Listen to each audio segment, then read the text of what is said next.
Бүгдээрээ сайн байцгаана уу? Шинэ бичлэгтэй тавтай морил. За би 1 сарын өмнө яг бичлэгээ оруулсан юм билээ. Тэгээд нэлийн бас бичлэг оруулахгүй гудчихлаа. Яг 2 дугаар trimester дуусаад шууд оруулчих гэсэн чинь одоо л би бүр 32 7 хоног хүрсэн байна. 2 дугаар trimester чи 27-д дууссан.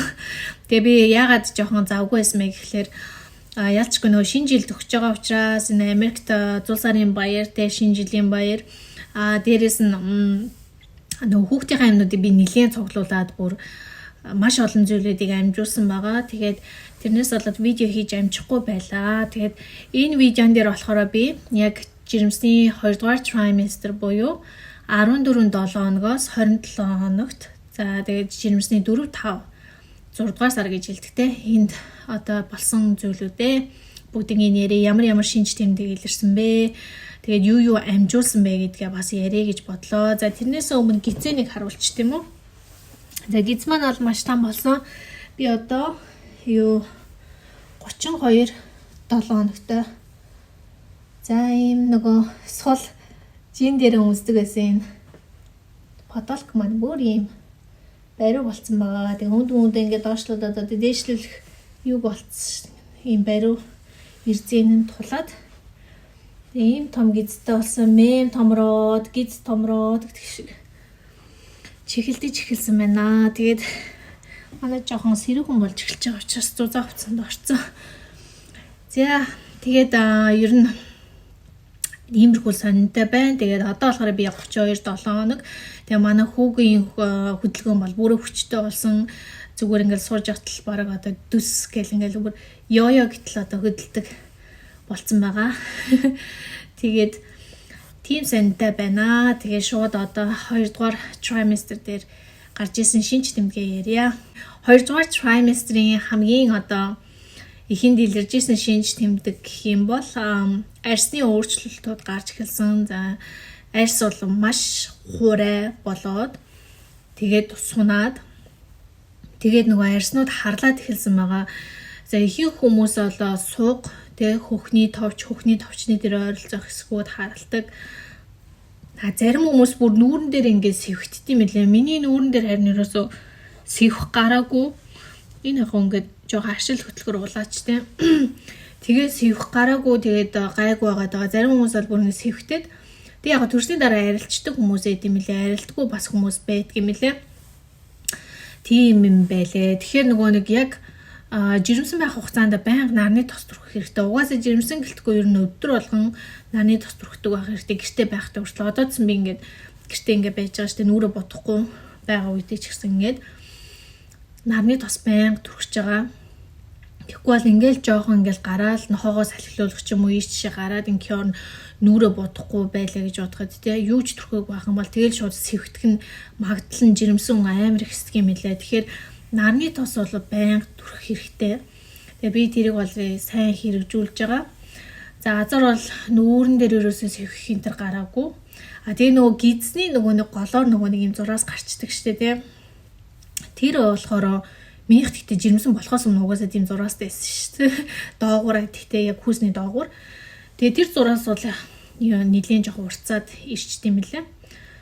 За тэгээ сууг бол ерөөсөө нэг тийм харлаагүй. Сууг бол бүдгэн бор болсон.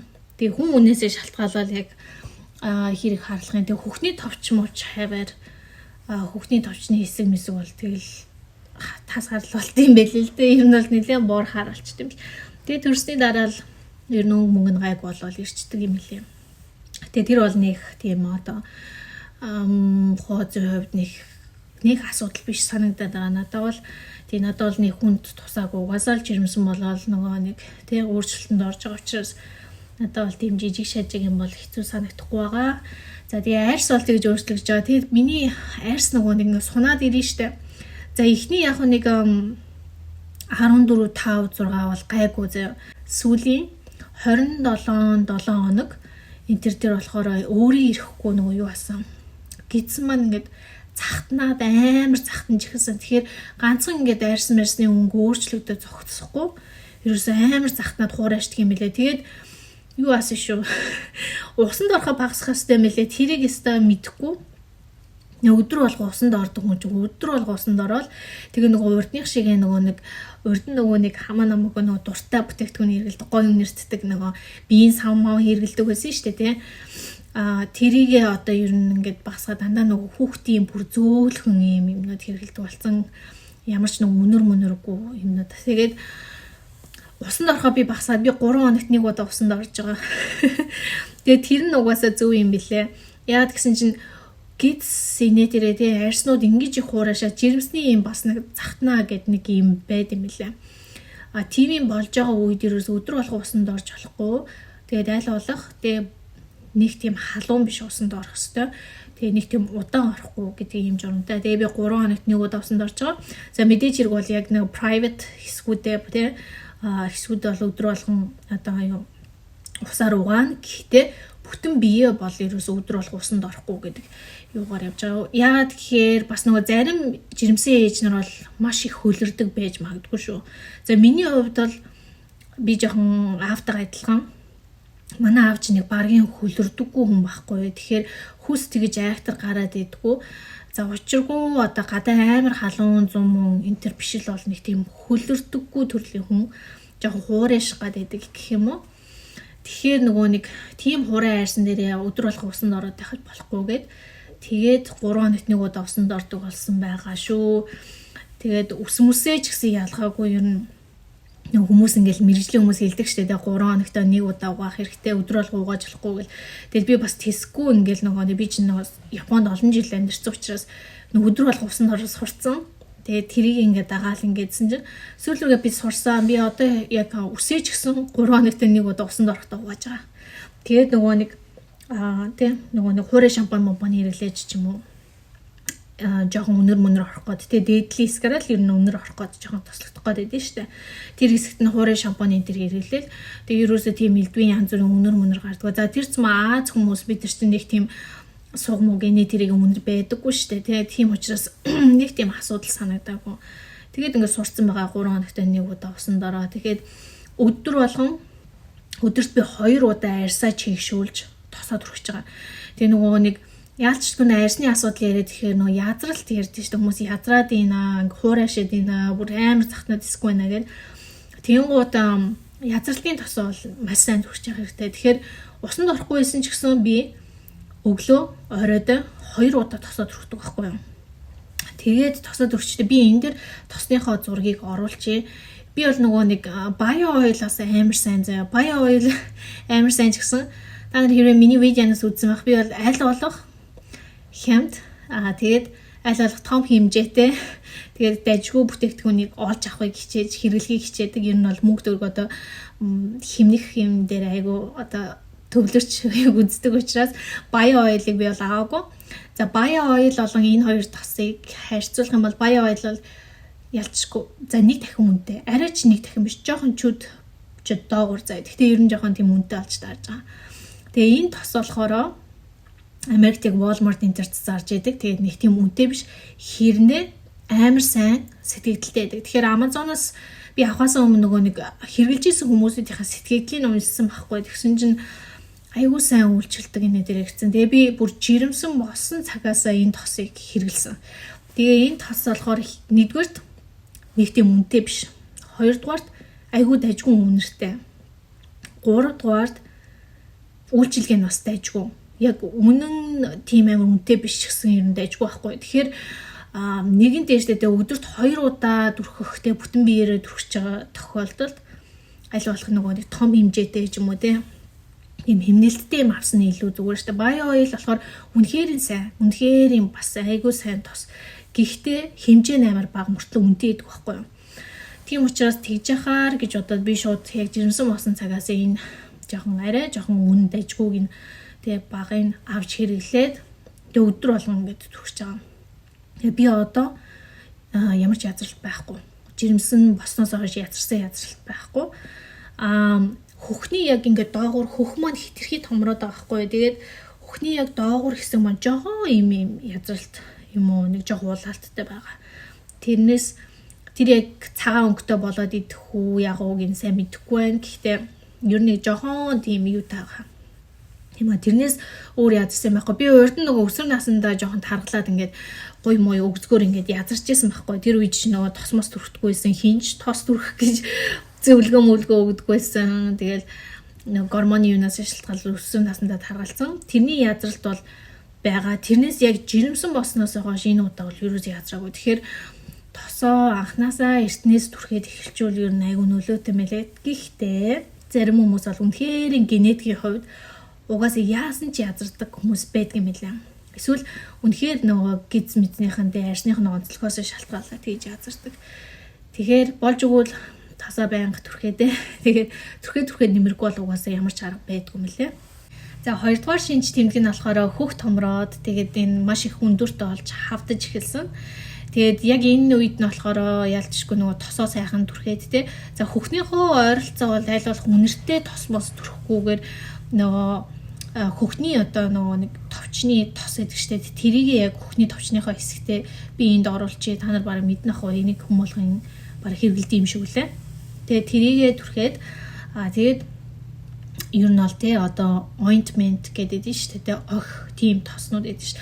Одоо нөгөө бензлин энэ шиг нэг тиймэрхүү юмнуудыг бол хөхнийхөө ойролцоо хүүхний дагуулад эндээ талбайгаар бол түрхээд байж ясан зүгээр санагцсан. Тэгээ хүндүүр энтрийг бол арилгах ямар ч арга байхгүй. Энэ шинж тэмдэг. Тэгэхээр левчгээ бол аль болох зөөлхөн ямар ч төмөргүй тийм тухтай юмнууд левчгүүд зөөх хэрэгтэй. За тэгээ 2 дугаар trimester-с яалтчгүй бол левчнийхаа сайзыг солих юм билэ. Нилээн том. Тэгээ дахиад нөгөө нэг хүүхний сүм ороод ирэхээ бодолцоод ер нь жоохон том айгүй гоё эвтэхийн левжин дээр авсан зүгээр санагдсан.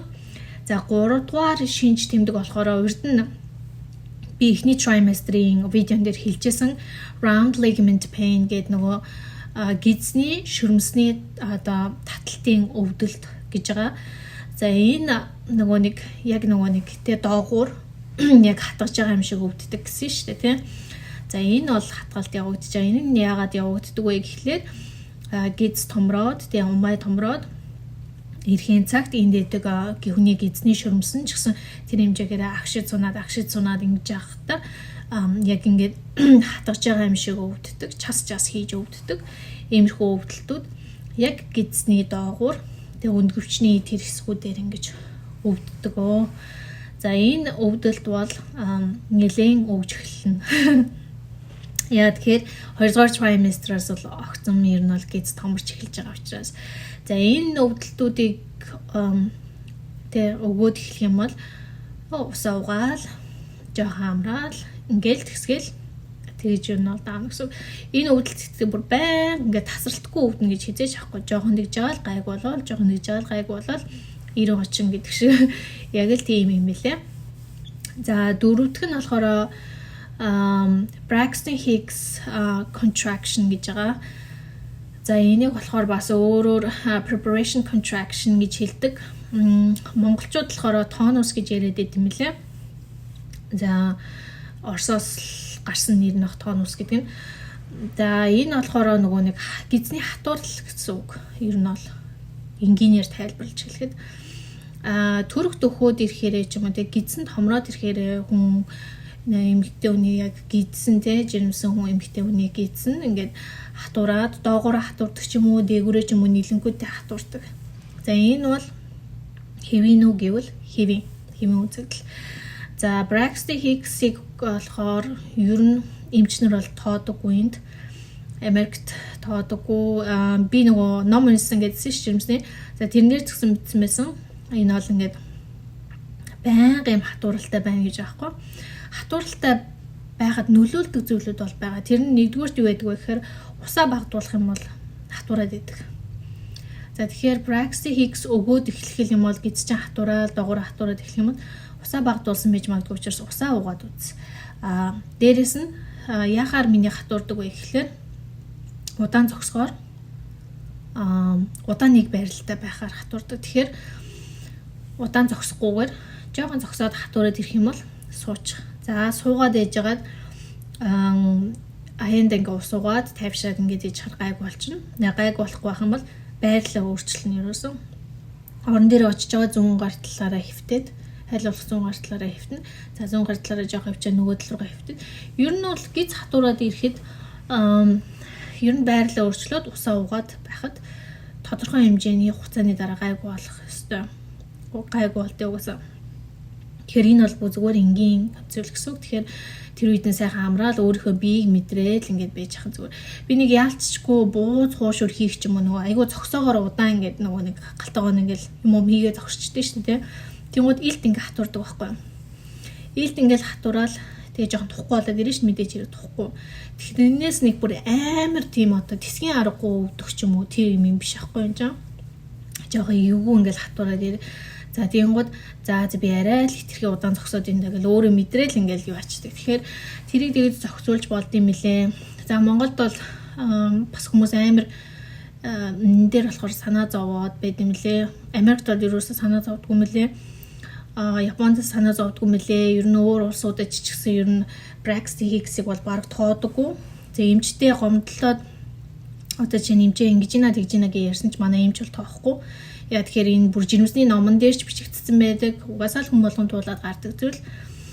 Тэр үед нь ямар арга хэмжээ авах вэ гэдгийг өөрөө мэдсэн байхад л зүгээр санагдсан. Тэгэхээр би бол одоо Braxton Hicks үйл өгдөг, хатуурдаг. Бүхэлдээ хатуургүйдээ хатуурна, доогуура хатуургүйдээ хатуурна, зарим хэсгээрээ хатуурхтаа хатуурна. Тэгээд энэ бол зүгээр л нэг одоо нэг л болох ёстой зүйл гэж боддог. Тэгэл усаа угаад амраад явчихдаг. За 5 дугаарх нь болохоор юу вэ гэхлээр мэдээж хэрэг шээс. Шээсэн дээр жоох хэцүү. За шээс бол амар гарч эхэлнэ. Нэг умаа томорсноос болоод давсаг дараад тэгээд маш ингээд олон шээдэг тий болчт юм лээ. За тэгээ Монголд бас нөгөө нойлын асуудал жоох хэцүү байдаг шүү дээ ер нь тий. Тэгээ ер нь ихэнх хүмүүс зарим хүмүүс жирэмсэн биш эмэгтэйчүүд гэсэн нойл тэгээ муухай нойл нь бохир байдаг учраас нойл харахгүй тулд жоохон ус мусаа баагууд хүмүүс эдэж штэ. Жирэмсэн хүмүүс бол усаа заавал их уух хэвээр. Үнэхээр ус уухгүй бол ерөөсөө болохгүй. Тэгэл усаа багтуулах юм бол нөгөө нэг Braxton Hicks-ийн тоонус нөгөөд эхлэн тэ. Тэгэл усаа багтуулж ерөөсөө жирэмсэн болохгүй гэж байгаа байхгүй. Тэгэхээр шээс хүрсэнчээс хамаагүй төгшөхгүйгээр байнга босоо шээдэг байх хэрэгтэй гэд эмч бас тэгж хэлж илээ. Тэгэхээр ундаж байна уу тэгээ сайхан тухтай хөвдөж байна уу хамаагүй босоол шээгээл. Гэхдээ нэг зөвлөгөө өгөхөд байна штэ тийм.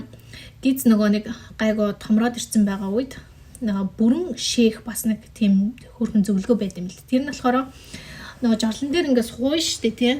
Суунгуудаа юу анзаа ингээ урагшаа ингээд тонгоож өгнө. Урагшаа тонгоогоод гизээ жоохон доороос нь ингээд өргөөд өгчнө. Тэгээд урагшаа тонгоож байгаад ингээд бийдсэх юм бол бүрэн одоо давсаг суулгахад сайн байдаг. Яг бүрэн давсгийн доторх шээс одоо бүрэн гарахад зүгээр гэсэн. Тэгээд шээсний дараа дараагийн одоо тэ 0 орох хүртэл овоо гайг хугацаанаас уртаагаад идэх байхгүй. Тэгэхээр энэ арга бол нөлөөлд юм лээ. Манай эмч бас хэлж өгч байсан ингээ урагшаа тонгоох юм лээ. Тэгээ мэдээж хөлөө ингээ жоохон халцаасан маа штэ суугаад. Тэгээ тонгоогоод гизээ жоохон доороос нь зөвлгөө ингээд өргөөд өгчнө. Ингээд тэнгууд давсаг бүрэн сулардаг гэж зөвлгөө зааж өгсөн. Дараагийнхаа шинж тэмдэг нь болохоор цээж хорсолт байгаа. Цээж хорсол бол эхний trimester дээр бас эхэлдэг. За миний хувьд бол 2 дугаар trimester-с цээж хорсол байхгүй болсон. Тэгээ гайгүй болсон учраас асуудал байгаагүй. За цээж хорслыг бол яалчгүй л нөгөө багаар ойрхон идэх. Тэгээл нөгөө нэг өөрийнхөө дээд биеийг жоохон өндөрлөөд өгөх тийм л одоо зөвлөгөө байдаг юм лээ. За эсвэл цээж хорслын яг жирэмсэн ууж болохоор имийг бол эмчээсээ зөвшөөрөл авч агаад ууж болно. За 7 дахь нь болохоор өтгөн хаталт. За өтгөн хаталт бол бас эхний trimester-с эхэлсэн. Энэ бол тэгэл жирэмсний туршид байдаг зүйл. Тэгээд арга нь бол угаасаа л нөгөө усаа уух, усаа масаа уух. За 100-ны цагт болохоор шивгаад харуус идэх бол үнэхээр сайн байдаг. За тэгээ эслэг ихтэй жимс ногоо хэрэглээд тэгээд дасгалд маш их нөлөөлнө. Тэгэхээр заавал нэг актив хүндийн мөргөөлч юм амар дасгал хийх нь ашиг. Ядаж өдөрч жирэмсэн хүн бол 1 цаг алхдаг байх нь эрүүл мэндэд тустай. Дээрээс нүтгэн хаталтанд маш сайн нөлөөтэй байдаг. За би бол жирэмсэн болохоос өмнө ч дасгал хийдэг байсан. Жирэмсэн болоод бол дасгал нэг ч өдөр алгасаагүй хийсэн. Тийм учраас миний хувьд бол өтгөн хадалттай ч гэсэн за өдөр болгон хүндэрдэг. Тэгэхээр бас тусалдаг хитийгээр ингээд яг урдных шиг ингээл нэг тийм тэгж хүндэрч чадахгүй ч гэсэн. За дээрэс нь бүр болохгүй, тэгээ ягаад ч болохгүй байгаа хүмүүс бол эмчээсээ зөвлөөд тэгээ натурал одоо магний одоо төрлөөс сонгож хэрэглэж болдог. За дараагийнх нь болохоор цагаан мах эргэх. За цагаан мах эргэх гарах бол яг л нөгөө өтгөн хаталттай хамааралтай гэсэн үг. Аль болох 0-д удаан суухгүй байх хэрэгтэй. Одоо хүмүүс сүүлийн үед бол уцаа оролцож байгаад айгүй удаан суудаг болсон. За тэгээд жирэмсэн өтгөн хаталттай байгаа үед дураараа нөгөө глизм авч хийдэг, хэрэгэлдэг. Ер нь монголчууд их. Тэрийг бол ерөөсөө тэгж хэрэглэж болохгүй гэдэм билээ. Тэр байтугай эмнэлэг дээр нөгөө нэг төрхөөс өмнө глизм хийлгүүлээд байдсан шүү дээ Монголд. Америкт бол тэгдэггүй мэлээ глизм хэрэглэхийг хоригддаг. Тэгээд одоо нөгөө төрх явцтай бол тий одоо нөгөө хүндэрсэн үү байна уу тэрийг бол сувлагч нь аваад тэрнээс хичээд ах юм байхгүй тэгэл цэвэрлждэг. Тэгэхээр нөгөө глизм бол ингэж дураараа хэрэглэж болохгүй гэж хэлээ. За нөгөө нэг цагаан мах хэрэглэлтийг гайгүй болохын тулд witch hazel гэдэг нэг юм байдаг тий Америкийн одоо монголоор би юу гэж хэлэх нь үнэхээр мэдэхгүй байна. Монгол нэрийг мэдэхгүй. Тэр мэрийг түрхээж бас цагаан мах ирэхэд юу адаг тосмос байдаг юм лээ. Тэрийг бас хэрэглээд ээж болдог. Гэхдээ жирэмсэн хүн түрхэж болохгүй гэдгээ бас л эмчээсээ асуугаарай. Тэгээ хит удаан ер нь 0 цугаад их хүчтэй дүүлэх ч юм уу тий гарах гад бүр хичээгээд тэгж вирусоо болохгүй гэж айл болох нөгөө натурал аргаараа сайн өтгөн хаталтын тий одоо юунууд дээр хэлсэн шиг уус эслэг дасгал тэгээд магний төрөл ч юм уу эдрийг юу яаж яхад ер нь бол дасгал хийгээд ус уудаг эслэгтэй хоол иддэг хүн бол бүр тийм огт гарахгүй байх юм уу тийм тохиолдол баг байхгүй хаа гэж бодож байна. Тийм цагаан махны тал дээр тийм баа. Тэгээд яг нөө төрсний дараа бас цагаан мах жоохон ирэх гээд тэгээд идэг гэсэн тэрэн дээр болохоор тийм тос өгдөм мэлээ. Энд бол имлгээс нь үнэгүй тос өрчтөө. Тэгээд witch hazel гэж сайн нийлжсэн шингэн тэрийг бас ингээ хэрэгэлдэг юм байлаа. Эсвэл шинж тэмдэг нь болохоор хөл хавагнах шинж тэмдэг байгаа. За хөл хавагналын хувьд бол надад ерөөсө тохиолдоогүй. Ер нь бол ингээ зарим хүмүүсийн хавагнаа, зарим хүмүүсийн хавагнадаг юм байлээ. Тэгээд миний хувьд болохоор жирэмсэн босон цагаас эхлээд сард нэг удаа хавагнал өгж байгаа эсгийг шалгахын тулд одоо байнга ингээ метрээр гүйцэдэг байсан. Хөхнийхөө тойргийг үзнэ, би гидснийхээ тойргийг үзнэ, өгзөгнийхөө тойргийг үзнэ, шилбэний тойрог үзнэ. Тэгээ шагааны тэр хэсгээ бас ингээ үздэг. За би өөр бол үзэж чадахгүй нөхрөөр ингээд сар болгон үзүүлээд тэгээд ингээ тэмдэглэл хөтлөө явдаг байхгүй. Тэгэхээр нөгөө нэг урд нь хаванж үзээг учраас яг өөрийгөө хаванж байгаа хэсгийг бол би мэдэхгүй шүү дээ. Тийм учраас яг ингээд нөгөө сар болгон ингээд үзээд явчихаар за ер нь бол хавнахгүй байгаа мэн гэдгийг мэдчихсэн. Тэгээ 2 дугаар trimester хийсний дараа эмч бол юун дээр хөлн дээр ер нь дарж үздэг юм лээ. Тэгээ шилмэлбэн дээр дарж үзээд тэгээд нөгөө шагааны хэсэг мэсгийг ингээ барьж үзээд за ерөөсөө хавнал ерөөсөө байхгүй байна. Өстой сайн байна ашиггүй дээ гэж хэлжсэн. За хөл нь хавгнаад байгаа хүмүүс болохоор болж өгвөл ерөөсөө удаан зогсох бол дэмий юм байлээ шүү. Тэгэхээр айл болох жоохон хөлөө амраагаад дээш нь сойгоод тий хөвтдөг ч юм уу суудаг ч юм уу тэгж болдгийм мэлээ. За дээрэс нь compression socks гэдэг байгаа. Тэр нь болохоор ийм нэг бариу оймс гэдэг монголоор одоо яг мэрэгжлийн хэлхийг мэдэхгүй нэлийн барьдаг оймс байгаа. Тэрийг бол нөгөө сайзаар нь өөрийнхөө сайзыг тий мэдж байгаа авцсан дээр юм лээ. Надад бас байгаа. Би одоо өмссөн байж гэн. Гэхдээ би энэ compression socks-ыг яагаад өмсдөг вэ гэхээр миний хувьд хавгнал байхгүй ч гэсэн шил бөвдөд идэг байхгүй. Тэгэхээр шил бөвдөлтөнд ч гэсэн энэ одоо бариу амьс өмсөх нь бас сайн байдаг учраас би энийг бол шил бөвдсөн үедээ л өмсөөл тэгэл гайг байгаа үед нь тэгэл өмсгөө ингээд архичдаг нэг 3 4 юугаан сетээр нь авцсан байгаа. Тэгэл өмсөд гэртээ явахтаа л өмсөд юу ачдаг. За тэгээд гарнаас хавгнадаг хүмүүс байд юм билээ шүү. Миний гар мор бол ерөөсөө хавгнаагүй.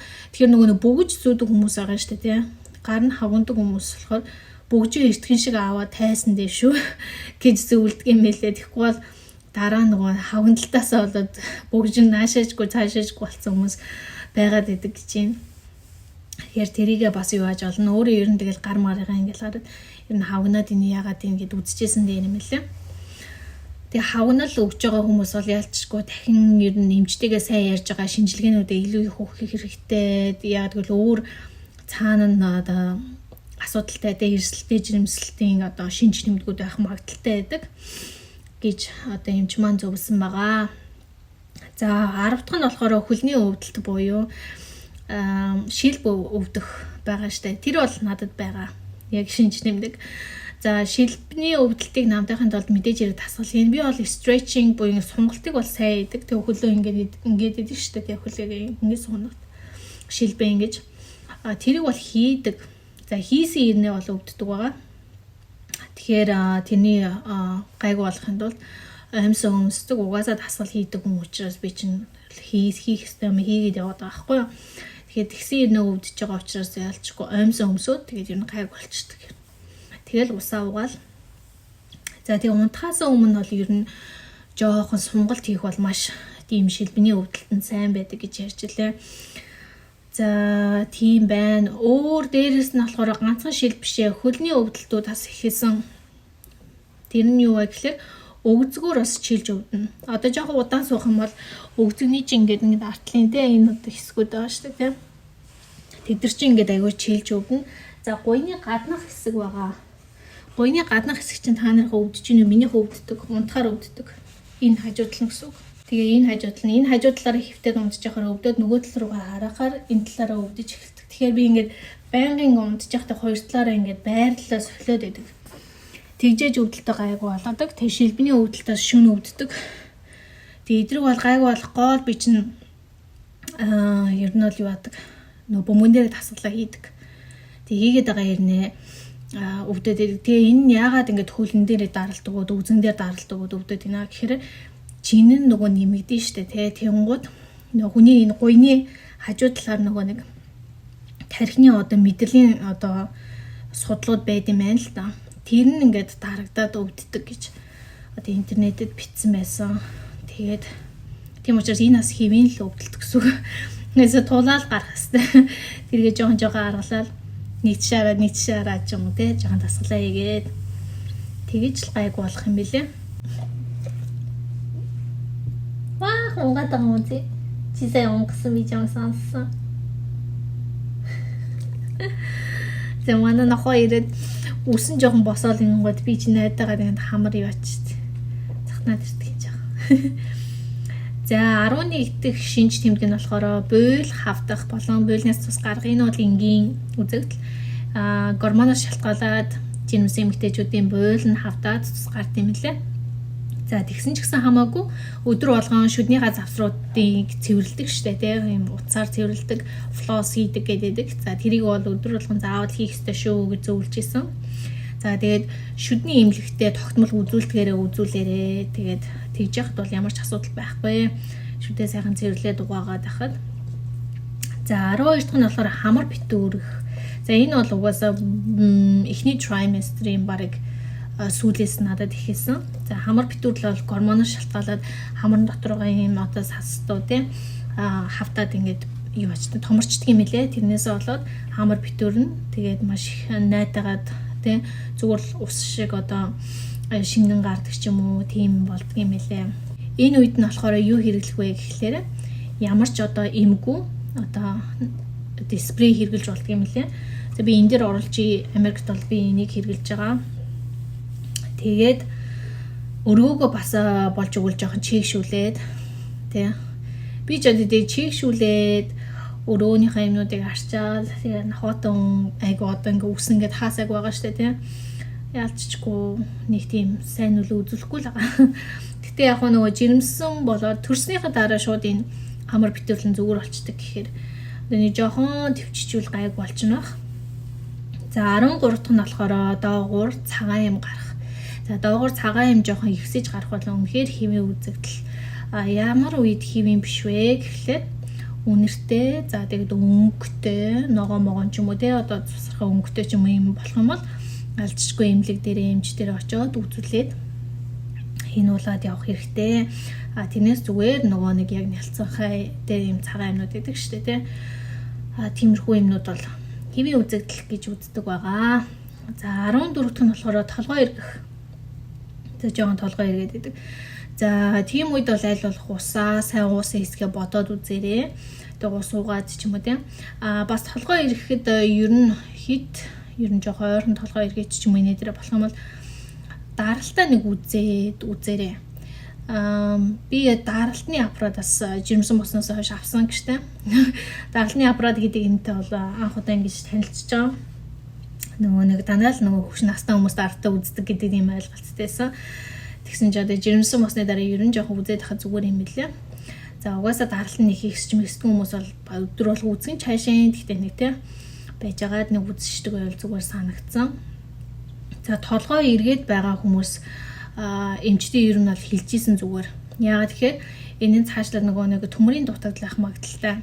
За миний хувьд бол толгой эргээд байсан. Тэгээд жоохон унах гад ч юм уу тийм. Эсвэл амьсгаад авцаад эвгүй болоод нэг удаа эвгүй болсон байгаа. Тэгээд тэрийг шууд хэлсэн чинь эмч маа цусны шинжилгээ аваад надаас тэгээд цусны шинжилгээ авсан чинь анемия гэдэг англиар тэгдэг төмрийн дутагдал орсон. Яагаад тэгж байгаа гэхээр би ч юм бол харьцангуй тэгээд эрүүл хоололдог. За дээрээс нь натурал витамин хэрэглэдэг хүн баггүй юу? Тэгэхээр натурал витамины хувьд болохоор би урд нь хэлжсэн видеон дээрээ урд нь видеон дээрээ хэлжсэн шиг нэг синтетик буюу пластик аргаар гаргаж авсан витаминаас илүү дооз нь бага байдаг байхгүй юу? Тийм учраас нэг натурал нь арай дооз багтай. Тэгээд дээрээс нь хүүхэд манд хумраад байгаа үед бол төмөр маш их хэрэг болж байгаа. За тэгээд төмрийн дутагдалт бол орсон мэлээ. Тэгээд цусны шинжилгээгээр төмрийн дутагдал гэж гарч ирээд тэг би одоо нэмэлтээр төмөр ууж байгаа. Тэгээ өдөрт 2-ыг ууж байгаа. Өглөө нэгийг, орой нэгийг ууж байгаа. За тэгээд төмрийн ийм одоо нэмэлт бүтээгдэхүүнийг бас хэрэглэхтэй аль болох хоол идэхээс өмнө уудаг юм билээ. За эсвэл жүржин шүүштэй уух юм бол илүү нэг төмөрнтэй биеийн шингэхэд их нөлөөтэй байдаг гэсэн. Ингээс тэрүүлээ. Тэгээ нөлөөтэй байдгийн мэл шүү. Тэгэхээр тэгээ жүржин шүүстэй хамт төмрийн бэлтгэлээ ууж болох байгаа. За миний хувьд бол одоо би өдөрт 2-ыг ууж байгаа учраас гайг болсон. Толгой ирэх маань ерөөсөө л жирэмслэлтийн хувьд жоохон айлгсан зүйл маань яг л тэр байсан. За дээрээс нь толгой эргээд байгаа хүн бол нэг жирэмсэн үеийн хожуу хордлого гэж байгаа. За энэ дээр англиар нэрийг оруулчих. Тэгээд энэ бас айгүй аюултай үзэгдэл. Тэгэхээр толгой эргэж байгаа хүн бол яалцчгүй цусны шинжилгээгээ сайн өгөөд хянуулж исэн дээр ах. За 15 дугаарх шинж тэмдэг болохоор нурууны өвдөлттэйгаа. Тэгээ нурууны өвдөлт бол угаасаа өгөөд эхэлсэн минийх. Тэгээ жоохон өгөөд эхэлжээ. Тэгээ гайг болчоод тэгж байгаа дахиад хэдэн 7 хоногийн дараа эргээд гарддаг юм хэлээ. Тэгэхээр энийг яаж гайг болох вэ гэхээр мэдээж хэрэг нэг гидсний бүс байгаа штэ тий. Тэрийг аваа зөөх боломжтой. За дээрээс нь бөмбөгөн дээрээ сууж дасгалаа хийх амар сайн нөлөөтэй. Тэгээд нурууны өвдөлтийг бас гайгүй болоход нөлөөтэй. Тухтай гутал өмсөх хэрэгтэй мэлээ. Нэмгэн уултай. Тийм гутал өмсгөл бас тийм сайн биш гэж байгаа. Жохон өсгийтэй. Гэхдээ Монгол гутал шиг ийм шүгүр ийм одоо пүүз мөз өмсөд хэрэггүй гэж байгаа хгүй. Тэгэхээр балансаа алдаад унж бэртэх магадaltaй байдаг учраас тэгэхээр жохон ийм одоо доогоороо өндөрлөхтэй пүүзнүүд бол зүгээр байдаг. Тэгэхээр ер нь бол өөрөө пүүз өмсөд үзэх юм бол аль нь тухтай гэдгийг мэднэ. За миний хувьд бол нив балансыг өмсдөг. Нив балансууд угаасаа ер нь пүүзнүүд тундаа хамгийн одоо тухтай тийм тааламжтай тийм пүүзний брэнд учраас би бол жирэмсэн босон цагаасаа баг өөр гутлнуудаа өмсөхгүйгээр нив балансаа л байнга өмсөж яваад байгаа. Тэгээ ер нь сайн ажиллах юм бол Америкт байдаг эмч төвлөгч нар ч гэсэн байнга нив баланс өмсдөг байхгүй. Тэгээд тэд нар чинь аль гутлан зүгээрээ гэдгийг мэдж байгаа хгүй. Удаан халахах, явах, тэгээ зогсох энэ төрлийн юмд бол ингээ баланс, нив баланс бол тэжгүй байдаг гэж мэддэг болохоор өмсдөг юм байлээ. За 16 дахь нь болохоор хоолны дуршил ихсэн. Миний нэг ихний trimester дээр идэж чадахгүй юм болоод бөөлжүүлсэн. Эхний trimester бол ямар ч жингийн үг байсан шүү дээ. Тэр чинь одоо жин нэмэгдээд эхэлж байгаа. Тэгэхээр 2 дахь trimester дээр хэвийн жин нэмэлт нь болохоор 7 оны 0.5 кг буюу Тэгээ 500 г нэмнэ гэсэн үг 7 хоногт. Тэгэхээр сард 4-7 хоног байна гэж бодох юм бол нэг 2 кг орчим нэмнэ гэсэн. За тэгээд 3 сар гэдэг ингээд бодоод үзэх юм бол тэгэл ингээд тонн гараад ирнэ шүү дээ тий. Тэгэхээр хоолны дуршлал жоохон нэмэгдсэн. За тэгээд тэрнээсээ шалтгаалаад жоохон онцгүй хоолнуудаас идмээр сэтгэл алтэрдэг юм лээ. Одоо чинь халуунаатай хоол ч юм уу тий. За тэгээд эсэглэн чихрийг бол би бүр амар идмээр тийм аппетиттэй болсон байсан. За нутелла шоколад байна. Тэгээд нөгөө донат гэдэг нэг бүрийнхээ борцог гэдэг шүү дээ тий. Тэр мэрийг бол би амар идчихэж байгаа. Гэхдээ амар гэдэг нь ерөөс их биш. Идэх нь идчихэж байгаа. Идэхээс өөр аргагүй болж байгаа юм. Цаанаас нь ихтэй гэхдээ хит их хэтрүүлэхгүй. Идэх нь идэн яалцчгүй л одоо ингээл энэ хүүхд чинь яг энийг хүсэж байгаа учраас ингээ бүр идчихээр ингээд тайвшрал бүр айгуу гоё болдог байхгүй юу. Тэгэхээр хинжээгийн л тааруулах хэрэгтэй мөлий. Эсэглэн одоо чихрээ идэхтэй хүртэл одоо би өдөрт нэг 2-3 жоохон идэх ч юм уу тиймэрхүү байдлаар зохицуулж идчихэж байгаа. Хоолны дуршилтай яалцчгүй холбогдоод хээр их идчихэж байгаа, юу идчихэж байгаагаас шалтгаалаад жин өөрчлөгдөж магадгүй. За миний хувьд болохоор мэдээж хэрэг би жирэмсэн болохоос өмнөх байдлаас жоохон их идчихэж байгаа. Гэхдээ бас тийм айх дээр их биш. Дээрээс нь нөгөө өдөр болгон би дасгал хийдэг гэсэн шүү дээ идэвхтэй. За тэгээ ус сайн уудаг. Учираас миний хувьд бол тийм бас нэг жингийн одоо илүүдэл ч юм уу тиймэрхүү асуудлууд бол ерөөсөө гараагүй.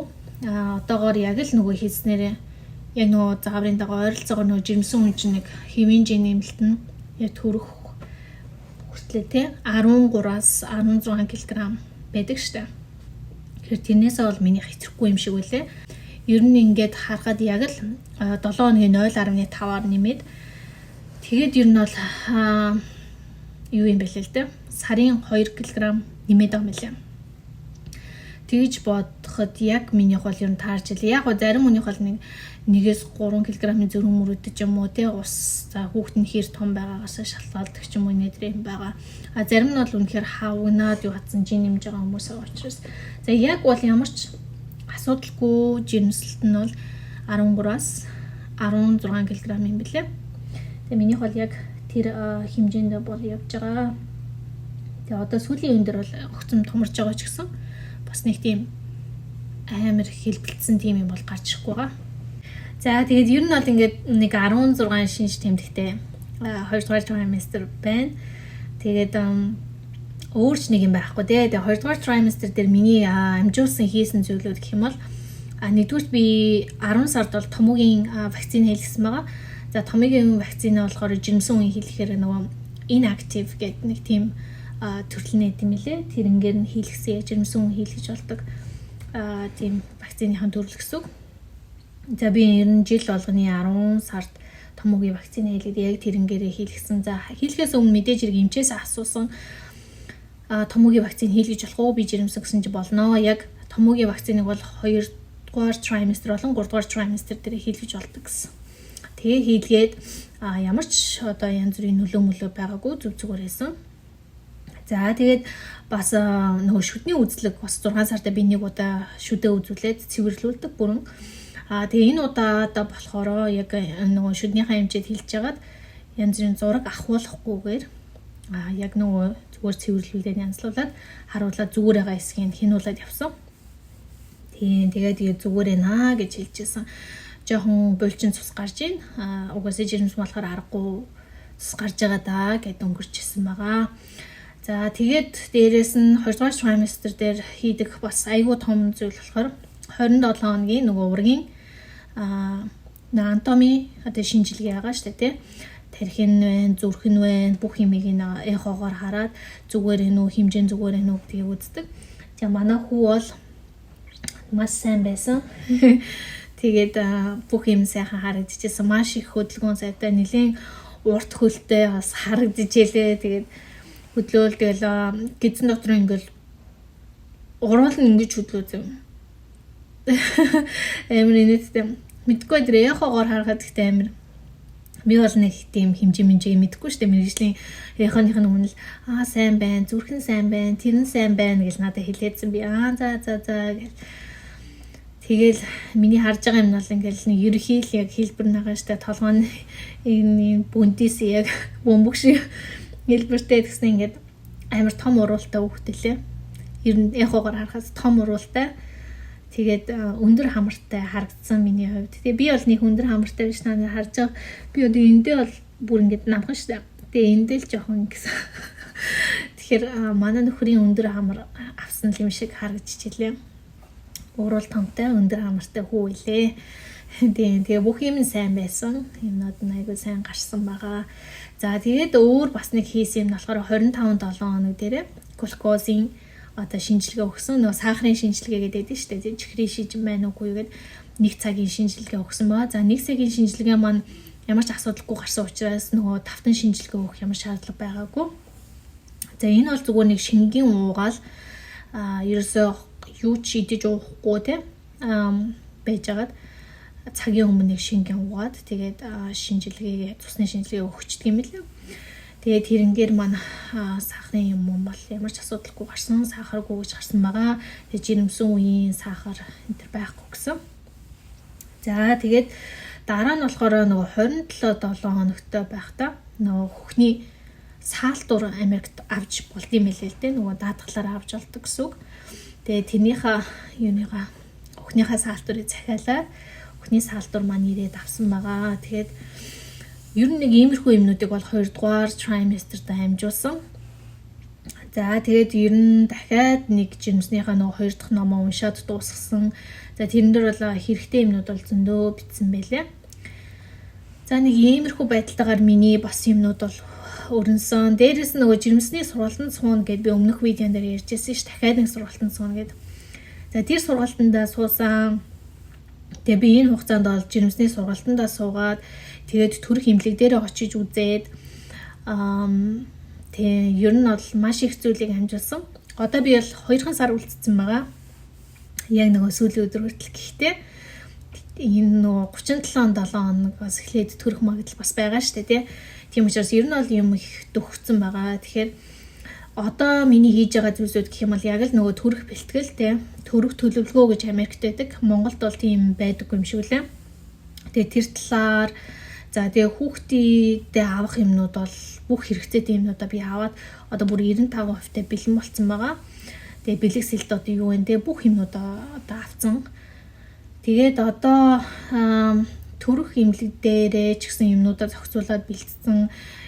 Имлэгийнхаа ороод үзэл ер нь зүгээр юм билээ шүү. Ер нь төрөх имлэг дээр очиод үзэхэд хаана юу байдгүй. Тэгээ төрөх имлэгээс чинь Америкт болохоор тийм төрөх үед аюу их үнэгүй юмнууд өгд юм лээ ээжт нь. Тэгээ тэр мэрийг гэсэн юу өгөх юм гээ. Тэр мэрийг л авлаад мэдсэн. Тэгэхээр чи нөгөө илүү дутуу хэрэггүй юм авах шаардлага болчихж байгаа байхгүй юу. Тиймэрхүү юм ач гэсэн зохицуулсан байгаа. Тэгэхээр одоо би ерөөсөө он гарахаас өмнө ерөөсөө имлэг рүү авч явах юм нэг цүнхэнд хийгээл. Тэгэл ерөөсөө поло юмнууд бол баг бэлэн болсон байгаа. Тэгэхээр дараагийн бичлэгүүд дээр болохоор би ерөөхдөө нөгөө хүүхдтэй авсан юм ч юм уу тэгээ имлэг явахдаа юу авч явах вэ ч юм уу хүүхдийг хэрэглэх яг хэрэгцээтэй хэрэгслүүд юу байх вэ гэх мэтлэн юмнуудыг бол ярих гэж бодож байна. Тэгээд бичлэгийн маань дуустал үзсэн танд маш их баярлалаа. Дараагийн бичлэг хүртэл баяртай. Баярлалаа.